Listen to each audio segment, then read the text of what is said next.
નમસ્તે વિદ્યાર્થી મિત્રો, શ્રી નીલરાજ શૈક્ષણિક સંકુલની યુટ્યુબ ચેનલ પર આપ સૌનું સ્વાગત કરું છું. આજે આપણે ધોરણ 10માં વિજ્ઞાન વિષયમાં સોલેનોઇડમાંથી વહેતા વિદ્યુત પ્રવાહને કારણે ચુંબકીય ક્ષેત્ર જે ઉત્પન્ન થાય છે તેના વિશે અભ્યાસ કરવાનો છે.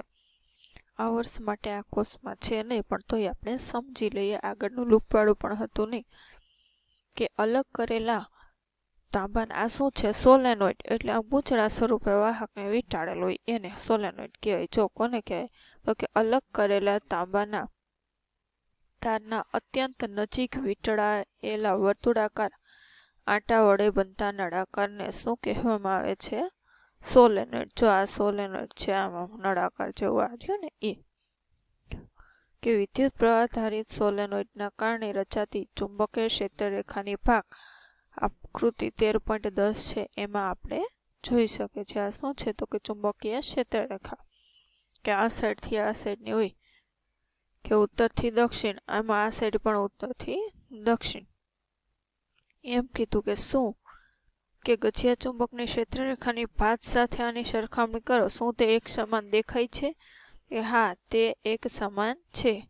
હકીકતમાં સોલેનોઇડનો એક છેડો ચુંબકીય ઉત્તર ધ્રુવ અને બીજો છેડો ચુંબકીય દક્ષિણ ધ્રુવ તરીકે તેમ કીધું. ગજિયા ચુંબક સાથે જો સરખામણી કરો તેમાં પણ આવું જ હતું ને.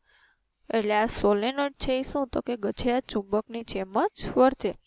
કે સોલેનોઇડના અંદરના વિસ્તારમાં ક્ષેત્રરેખાઓ પરસ્પર સમાંતર એવી સુરેખાઓ છે જે દર્શાવે છે કે સોલેનોઇડની અંદરના વિસ્તારમાં બધા બિંદુએ ચુંબકીય ક્ષેત્ર કેવું હોય છે? સમાન. એટલે કે સોલેનોઇડના અંદરના વિસ્તારમાં ચુંબકીય ક્ષેત્ર સમાન રહે. જો આ બધી એકબીજાને આમ સુરેખ હોય એવી જ છે, સમાંતર એમ. એટલે અંદરના વિસ્તારમાં ચુંબકીય ક્ષેત્ર સમાન છે સોલેનોઇડના, એવું દર્શાવે. સોલેનોઇડની અંદરના વિસ્તારમાં ઉદ્ભવતા ચુંબકીય ક્ષેત્રનો નરમ લોખંડ જેવા ચુંબકીય પદાર્થને ગૂંચળાની અંદર રાખી મેગ્નેટાઇઝ કરવા માટે ઉપયોગ થઈ શકે છે. આ રીતે બનતા ચુંબકને ઇલેક્ટ્રોમેગ્નેટ કહે. શું કે સોલેનોઇડની અંદરના વિસ્તારમાં ઉદ્ભવતા ચુંબકીય ક્ષેત્રનો નરમ લોખંડ જેવા ચુંબકીય પદાર્થને ગૂંચળાની અંદર રાખી, એટલે કે લોખંડને ગૂંચળાની અંદર રાખીને એને મેગ્નેટાઇઝ કરવા માટે, એટલે મેગ્નેટ બનાવવા માટે ઉપયોગ થાય છે. આ રીતે બનતા ચુંબકને શું કહેવાય તો કે ઇલેક્ટ્રોમેગ્નેટ. જો આ પતરું છે આ ચુંબકનો, આ લોખંડનું ઇલેક્ટ્રોમેગ્નેટ, આ સોલેનોઇડ છે. હવે છે ચુંબકીય ક્ષેત્રમાં મૂકેલા વિદ્યુત પ્રવાહ ધારિત વાહક પર લાગતું બળ. કે ચુંબકીય ક્ષેત્રમાં મૂકો વિદ્યુત પ્રવાહ ધારિત વાહક તો એની ઉપર બળ કઈ દિશામાં લાગે છે એ કે આપણે શીખી ગયા છે કે વાહકમાંથી પસાર થતો વિદ્યુત પ્રવાહ ચુંબકીય ક્ષેત્ર રચે છે. આ રીતે ઉદ્ભવતું ચુંબકીય ક્ષેત્ર વાહકની નજીક રાખેલા ચુંબક પર બળ લગાડે છે. કે વાહકની નજીક જે રાખેલો હોય એનો ઉપર બળ લગાડે. કે ફ્રેન્ચ વૈજ્ઞાનિક એન્દ્રે મેરી એમ્પિયર એ દર્શાવ્યું કે ચુંબક પણ વિદ્યુત પ્રવાહ ધારિત વાહક પર સમાન મૂલ્યનું અને વિરુદ્ધ દિશામાં બળ લગાડે છે. શું કહ્યું કે સમાન મૂલ્યનું, એટલે વાહક દ્વારા ઉદ્ભવતું ચુંબકીય ક્ષેત્ર જેટલું બળ લગાડે એટલું જ ચુંબક લગાડે છે, પણ દિશા એની કેવી છે? વિરુદ્ધ. કે આના દ્વારા આ દિશામાં લાગતું હોય તો આના દ્વારા તો કે આ દિશામાં. કે ચુંબકીય ક્ષેત્ર દ્વારા વિદ્યુત પ્રવાહ ધારિત વાહક પર લાગતું બળ નીચેની પ્રવૃત્તિ દ્વારા આપણે દર્શાવી શકીએ. કે નાનો એલ્યુમિનિયમનો સળિયો આ AB છે, લગભગ 5 સેમી લંબાઈનો, આકૃતિમાં દર્શાવ્યા મુજબ વાહક તારને સમસ્થિતિ જ રહે તે રીતે સ્ટેન્ડ પરથી લટકાવો. કે આ વાહક તાર છે આ એને કેવો રહે તો કે સમસ્થિતિ જ આવી રીતે, એવી રીતે એને લટકાવેલો છે. કે એક પ્રબક નાળ ચુંબકને આપણે ઘોડાની નાળ આકારનું ચુંબક કહીએ ને એવી રીતે ગોઠવો કે સળિયો તેના 2 ધ્રુવોની મધ્યમાં રહે. કે આ સળિયો છે આ 2 ધ્રુવો છે એની આમ મધ્યમાં જો રહે છે આ, તથા ક્ષેત્ર ઉર્ધ્વ દિશામાં મળે. એટલે ચુંબકીય ક્ષેત્ર છે તે આમ ઉપરની દિશામાં મળે. આ માટે ચુંબકનો ઉત્તર ધ્રુવ એલ્યુમિનિયમના સળિયાની નીચે અને દક્ષિણ ધ્રુવ ઉપર રહે એ રીતે ગોઠવવાનો. જો આ ઉત્તર ધ્રુવ સળિયો છે નીચે અને દક્ષિણ ધ્રુવ ઉપર, એટલે આના દ્વારા ચુંબકીય ક્ષેત્ર ઉત્પન્ન થાય આ પ્રકારનું હોય ને, કે જો આમ જ આના દ્વારા આ દિશામાં થશે. એલ્યુમિનિયમના સળિયાની સાથે શ્રેણીમાં બેટરી, કળ અને રિયોસ્ટેટ જોડો. આ શું છે? આ કળ છે, આ બેટરી, અને અહીંયા શું છે તો કે આ રિયોસ્ટેટ જોડેલો છે. કે હવે આ સળિયામાં બી છેડાથી એ છેડાની દિશામાં પ્રવાહ પસાર કરો. શું કહ્યું તો કે બી થી એની દિશામાં પ્રવાહ છે એ તમારે પસાર કરવાનો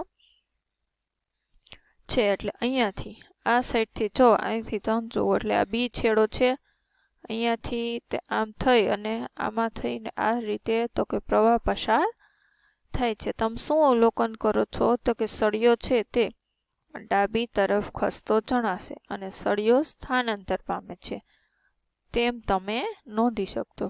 કે સળિયો છે એ કઈ બાજુ તો કે આમ ડાબી સાઈડ ખસતો તમને જણાશે. કે સળિયામાં વહેતા વિદ્યુત પ્રવાહની દિશા ઉલટાવી સળિયાના સ્થાનાંતરની દિશાઓ જો હવે તે કઈ સાઈડ જશે તો કે જમણી તરફ ખસતો હોય તેવું તમને લાગે છે, ડાબી બાજુ. એટલે પહેલી વખત બી થી શરૂ કરશો એટલે આ સાઈડ ને પ્રવાહની દિશા ઊંધી કરશો એ થી બી તરફ, એટલે આ બાજુ ખસતો હોય તેવું લાગે છે. કે ઉપરની પ્રવૃત્તિમાં થતું સળિયાનું સ્થાનાંતર સૂચવે છે કે વિદ્યુત પ્રવાહ ધારિત એલ્યુમિનિયમના સળિયાને, જો આ સાઈડ અહીં તમને એરો બતાવ્યો ને, કે જ્યારે ચુંબકીય ક્ષેત્રમાં મૂકવામાં આવે ત્યારે તેના પર બળ લાગે છે.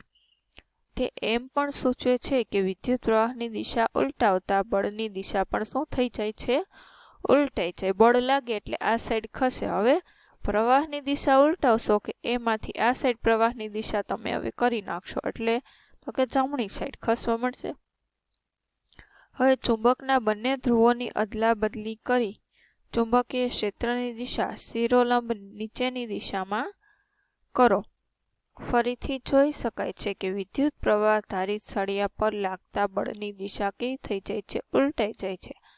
આ દર્શાવે છે કે વાહક પર લાગતા બળની દિશા વિદ્યુત પ્રવાહની દિશા તથા ચુંબકીય ક્ષેત્રની દિશા પર આધારિત છે. કે વિદ્યુત પ્રવાહની દિશા તમે બદલાવો એટલે એ બળની દિશા પણ બદલાઈ જાય છે.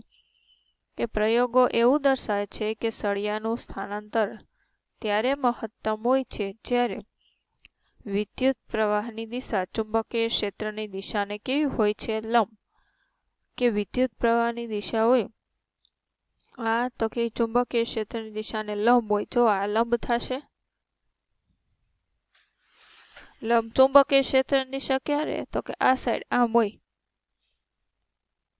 એટલે લંબ તો કે અહીંયા આવે ત્યારે લંબ થાય. કે આવી પરિસ્થિતિમાં આપણે વાહક તાર પર લાગતા બળની દિશા શોધવા માટે એક સરળ નિયમનો ઉપયોગ કરી શકીએ.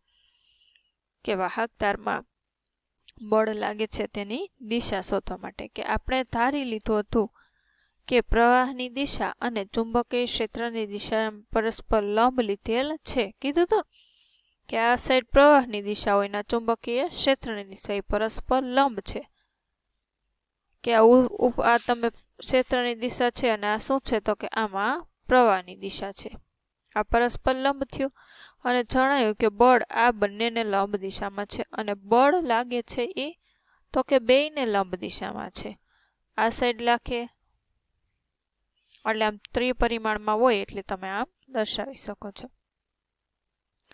કે આ ત્રણેય દિશાઓ એક સરળ નિયમ દ્વારા કે જેને ફ્લેમિંગોના ડાબા હાથનો નિયમ કહે છે તેના વડે દર્શાવી શકાય. જો ફ્લેમિંગોનો ડાબા હાથનો નિયમ, કે આ નિયમ પ્રમાણે તમારે તમારા ડાબા હાથનો અંગૂઠો, પ્રથમ આંગળી અને વચ્ચેની આંગળી આ ત્રણેયને એવી રીતે પ્રસારો કે જેથી તેઓ પરસ્પર લંબ રહે. જો આ અંગૂઠો છે, પછી શું કીધું કે આંગળી અને વચ્ચેની આંગળી, એટલે આ પ્રથમ આંગળી અને આ વચ્ચેની, એટલે આ અંગૂઠો છે એ બળની દિશામાં છે. પછી આ ક્ષેત્ર છે અને આ કઈ છે તો કે આમ સામેની બાજુ આમ રે, એટલે ત્રણેય કેવી થશે તો કે પરસ્પર લંબ રહેશે. કે આ છે એ આ ભાગમાં, જો પ્રવાહ આ સાઈડમાં આ ઊભું હોય, પછી તો કે આ છે આમ અંદરના ભાગમાં તમારી તરફ આ આંગળી રહેવી છે, આ તો કે આમ ડાબી સાઈડ અંગૂઠો રહેવો જોઈએ. એટલે આ બે પણ પરસ્પર લંબ થાય અને આ ભાગમાં આવશે આમ સાઈડ, એટલે અહીંથી આમ તમે સીધી રેખા કરી નાખશો, જો હજી આ આમની તરફ એટલે લંબ થશે.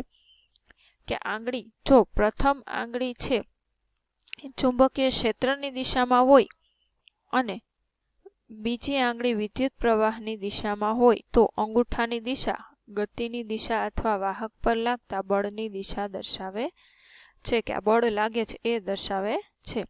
કે વિદ્યુત પ્રવાહ વાહક અને ચુંબકીય ક્ષેત્ર ધરાવતી રચનાઓમાં વિદ્યુત મોટર, જનરેટર, લાઉડસ્પીકર, માઇક્રોફોન અને માપન કરતા સાધનોનો સમાવેશ થાય. કે હવે પછીના થોડા વિભાગમાં આપણે આનો અભ્યાસ જનરેટર મોટરનો કરીશું, પણ આપણે તો કે આ વર્ષ માટે વિદ્યુત જનરેટર ને મોટર સિલેબસમાંથી નીકળી ગયું છે.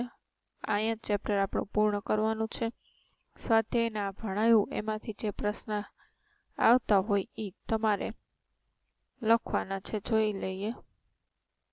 સાથે આપણે સમજાયેલું છે એટલામાંથી તમારે લખવાના. મોટર જનરેટરના ની કંઈ લખવાની જરૂર છે નહીં. તો આજ માટે આટલું રાખીએ. પ્રકરણ નંબર 13 પૂરું થાય છે. જય હિન્દ, જય ભારત, અસ્તુ.